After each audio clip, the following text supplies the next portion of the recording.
Hi and welcome to Check Your Thread, the podcast that will help you sew more sustainably. My name's Zoe and I am obsessed with sewing. I've been blogging about it for over 14 years and I'm the creator and host of the popular handmade wardrobe challenge Me Made May. But like many people, I've become increasingly concerned about the climate crisis and the way that my lifestyle contributes to it. So in this podcast, I'll be nerding out about making clothes whilst exploring how to minimise the negative impact that it may have. I really hope you'll join me in this journey. So are you planning to challenge yourself for Me Made May this year? Have you taken part in the past? If so, did you find it illuminating? Are you not sure what I'm even talking about? Or do you have a good idea, but you'd like a refresher? Then stay listening to have all your Me Made May questions answered. Are you doing okay, lovely listener? Have you had a good week since the last episode? Life has been pretty hectic around these parts and the 2-week Easter break is about to start with my kids home for those 2 weeks. So I'm going to take a break from releasing episodes for 2 weeks. So this will be the last episode for a tiny bit. If there are any episodes that you've missed from further back in the feed, or there's some you'd like to re-listen to, then the next 2 weeks could be a great opportunity to do that. Unless you're also very busy trying to entertain your kids or some other thing that will be filling your time also. I just want to quickly mention that there's now less than a month until the So Sustainable Fair in London, which is happening on the 22nd of April 2023. I'll be there doing a talk and chatting with as many people as I am able. Friend of the podcast, Naomi, will also be there too. I hope you can make it. So to get your free ticket and to find out more about the event, go to sosustainablefair.co.uk. So have you been doing any sewing lately? I've finished off my husband's latest scrappy sweatshirt and I'm happy to report that he loves it. I've written a blog post about it, including lots of pics on my Sozo What Do You Know blog. I've put a link to it in the show notes should you care to check it out. I've also just started a really fun new project that will be using up my scraps and leftovers of lightweight 4-ounce wash denim, plus the fabric that I've harvested from a couple of garments that I've made using that fabric that I no longer wear. I'm going to be piecing it all together in a random patchwork of rectangles and then turning it into a quilted jacket using a remnant of pre-quilted lining that I've had in my stash for ages. It's a slower project, so I don't expect to finish it for a while, but I'm having a lot of fun puzzling the shapes together. I also have a kind of sustainability fail of sorts this week. With the price of everything going up lately, we had to pull on our grown-up pants last week and take a look at our finances. We've realised that we're spending so much money on groceries, despite trying to meal plan and keep food waste to a minimum. But we really need to try and reduce our spending, so we've made the tricky decision to reduce the frequency of our organic fruit and veg boxes. We've been getting them weekly for quite a while now, and I thoroughly believe in the whole thing. The company is B Corp certified, everything is organic, so not contributing to soil degradation that future generations are going to have to deal with, and they send everything in as little packaging as possible. So I absolutely hate reducing the frequency. It really feels like a backward step in many ways, but I just don't really feel like we've got a choice at the moment. As a tiny compensation, I planted some more seeds this week in an attempt to grow our own lettuce and spring onions to go with the other things that we've already sown. And I'll plant some more when we come back from our little trip to the Netherlands next week. Big thanks this week to 5 awesome listeners: Liz, Susan, EJ, Geertje and Pam. They have all chosen to support the podcast by signing up to the Check Your Thread Patreon this week, which is amazing. If you have yet to do so, but are interested in helping keep this podcast afloat, then your contribution would be incredibly gratefully received. Please follow the link in the show notes that is showing on your podcast app right now under the title of this episode, or find the link on checkyourthread.com. So on to today's episode. What is Me Made May and how can it help you? Whether you're new to the challenge or you require a refresher, these questions are what we're jumping into today. In short, Me Made May is a wardrobe challenge that encourages you to wear your existing handmade items more or in different ways that will allow you to gain useful insights whilst celebrating your achievements. This will help you improve your relationship with your handmade wardrobe, both your existing items and those that you may make in the future. This episode is actually a replay of the episode I made as an explainer on the run-up to last year's challenge. I was trying to figure out how to talk about and introduce the challenge this year, so I listened back to episode 36 for ideas. But I realised that episode really nailed everything that I wanted to say about Me Made May. No notes. So I'm playing it again as it is. It tells the backstory of how the challenge came to be, what it is, what it isn't, who it's for, and how to take part. Even if you heard it last year, give it another listen today to help you decide if you want to take part this year, and if so, how to get the most out of it.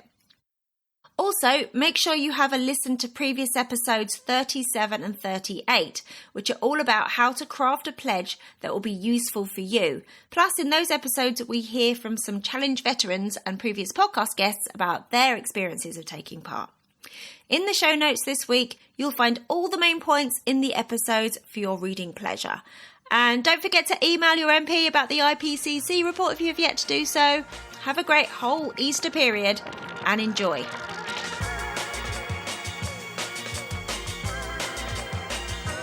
So what is Me Made May? Me Made May is a wardrobe challenge that helps you improve your relationship with your handmade items. It can also teach you lessons about what to make and not to make in the future. So here's a quick history lesson. I inadvertently started the Me Made challenges back in 2010 when I was living in Barcelona in Spain. Initially, it was a personal challenge that I undertook on my own in March of that year. So at that point, I'd been busily making clothes for myself for a couple of years, and when I hung all those items up together, it was beginning to look a bit like a wardrobe. I'd been exploring making different types of garments, like undies and a coat and jersey items, and I was really feeling a desire to extract myself from wearing shop-bought clothes and fast fashion. However, I felt I needed some kind of push to really start relying on my handmade items in the same way that I did on my ready-to-wear items. I was inspired by Canadian artist Natalie Pershwitz and her makeshift project, so I decided to challenge myself to only wear things that I'd made myself, excluding bras, tights, socks and shoes, for a whole month. And I did it! It was pretty chilly for most of the month, but I learned a lot. I decided to try again in a warmer month when I could put more of my me-made wardrobe to the test. So I put a shout out via my blog to see if anyone wanted to join me a couple of months later in May, perhaps by just wearing one self-made item if they wished. I thought that maybe a handful of people would be interested, but it ended up being closer to 70 that first year. We did it again the following September. It was called Self-Stitch September, and it took a couple of years for the Me-Made challenges to settle down to being an annual challenge taking place every May. But back to the important question, what is Me Made May? So as I said, Me Made May is a wardrobe challenge that helps you improve your relationship with your handmade items. It can also teach you about what to make and not to make in the future.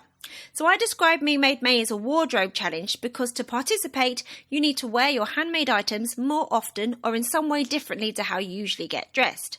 This is an individual challenge, so you decide on the specifics yourself. The point of doing this is to give yourself the opportunity to learn some useful lessons and or alter how you feel about those items. There is no set single pledge because everyone is different with different lives and different goals, so participants set the specifics of their own pledge so that they will be challenging and useful for them. The challenge happens by setting specifics for yourself that will be difficult but doable. A side note, handmade can mean whatever you want it to. If you wish to include mended, repaired or altered items, or items that have been refashioned or upcycled from something else rather than made from scratch, then please do. If those are items that you wish to improve your relationship with, then make sure you include them. So what does improve your relationship with mean? So when I first challenged myself to only wear me-made items for a month back in 2010, it was because I didn't really trust my handmade items in the way that I trusted shop-bought items. I guess I thought that they were more likely to fall apart or show me up in some way. Having only my handmade items to turn to each day for a month forced me to shift my perception, and I began to value my me-mades and my sewing skills more highly as a result. Undervaluing our handmade items and endeavours is sadly a common occurrence. Me Made May has been pushing back against that for 13 years now, and instead encourages us to embrace our own work. You might find that your relationship with your handmade items is improved by discovering new outfit combinations, or perhaps focusing on the items you already have, rather than always thinking about future sewing projects, will lead you to appreciate the style, the fabric choice, or the fit of those items more highly. And there are so many lessons to be learned by taking part, and all of those lessons will inform your making going forward, so you can use your time and money and the planet's resources more wisely.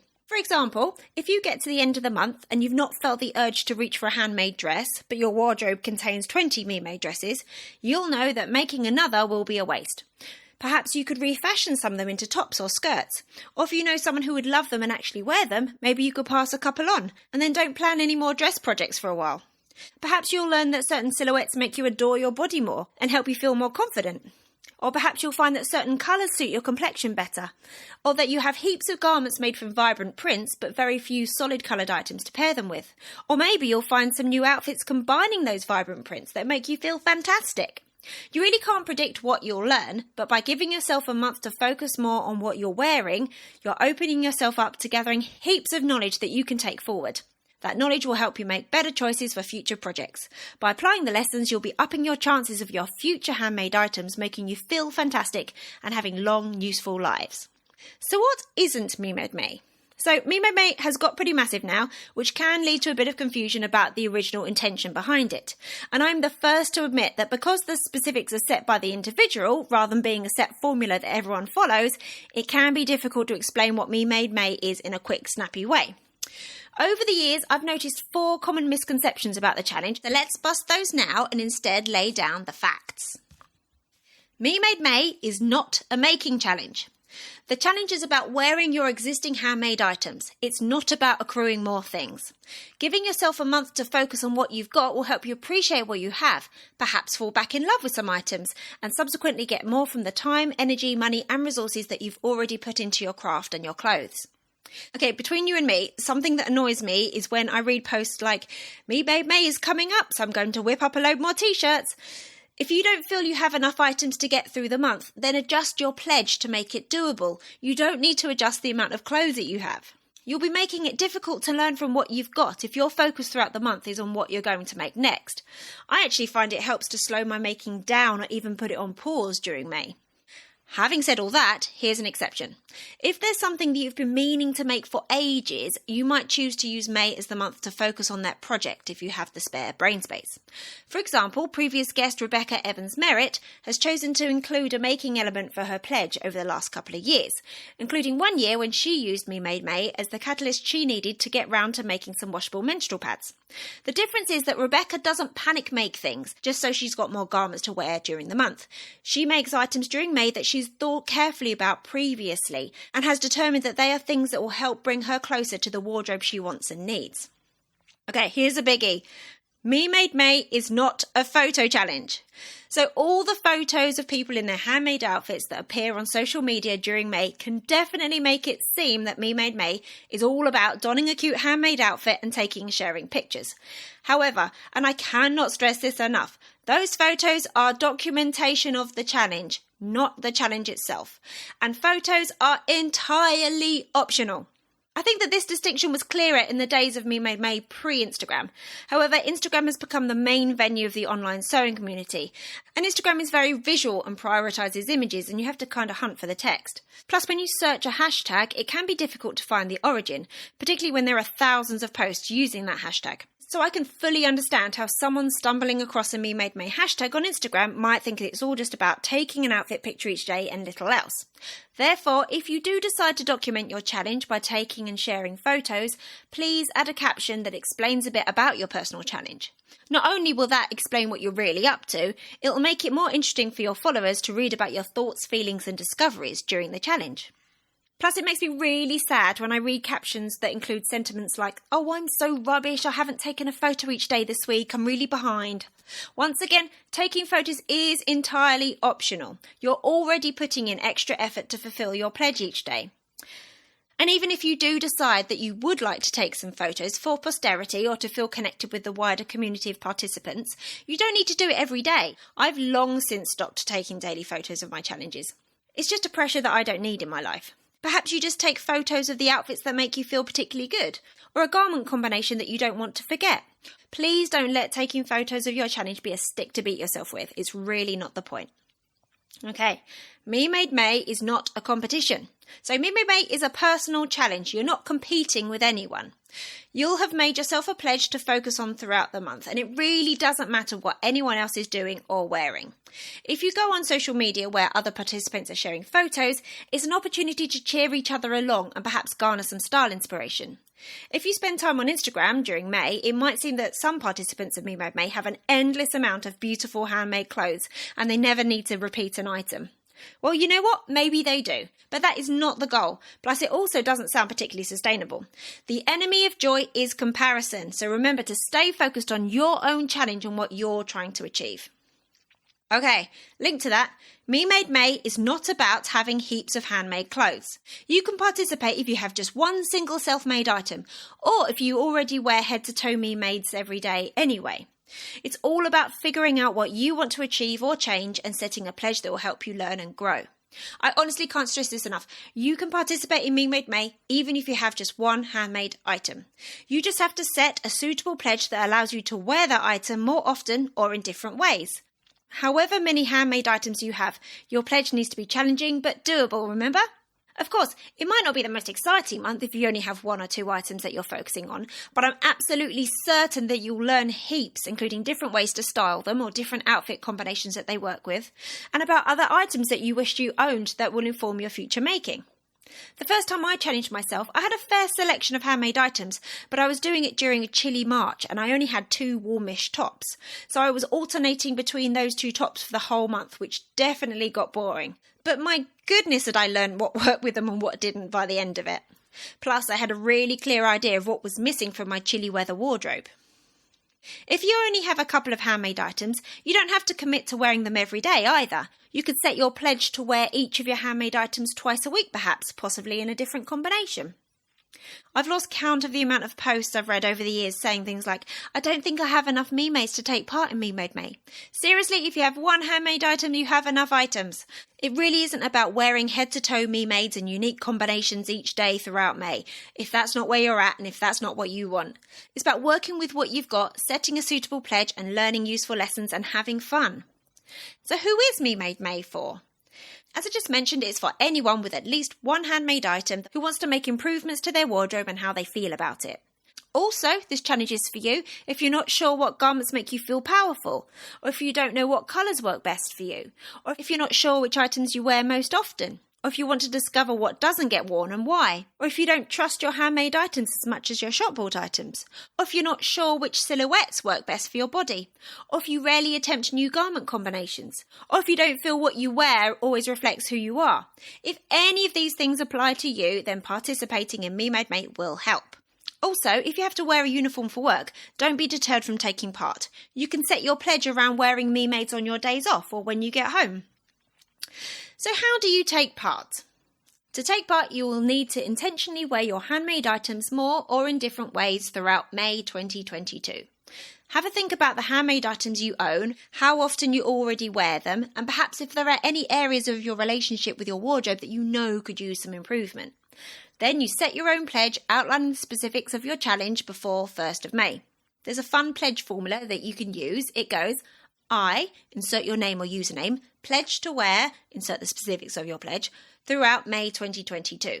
You can keep your pledge entirely to yourself or tell your friends and family or share it on social media, whatever you wish. On the 1st of April, I'll be sharing this year's Me Made May logo on Instagram. My personal account is SoZoBlog, and on my blog, which is Sozo What Do You Know. Feel free to use the logo in any social media posts if you wish. To be clear, in case there's any confusion, you do not need to be active on any form of social media to participate in Me Made May. It is an entirely personal challenge that will be just as useful and illuminating whether you participate in the community aspect of the challenge online or not. So when setting your pledge, remember, this is a challenge. You're not likely to learn very much by staying within your comfort zone or simply doing what you normally do. Equally, it's not going to be fun or helpful if you make it too hard for yourself. So repeat after me. Challenging but doable. Challenging but doable. Okay. If you have any questions about Me Made May, please get in touch via email at zoe@checkyourthread.com or via Instagram at checkyourthread or at SoZoBlog. Thanks so much for listening. I really hope you enjoyed this episode and are left feeling inspired.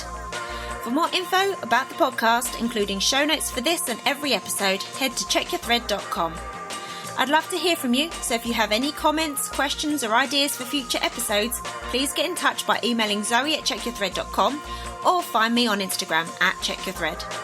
Massive thanks to Patrick Potter for production support, to Sylvia Seller for the awesome logo design, and to Simon at Palm Skin Productions for the music. This ad-free podcast would not be possible without listener support, so if you feel you are able, please consider signing up to the Check Your Thread Patreon.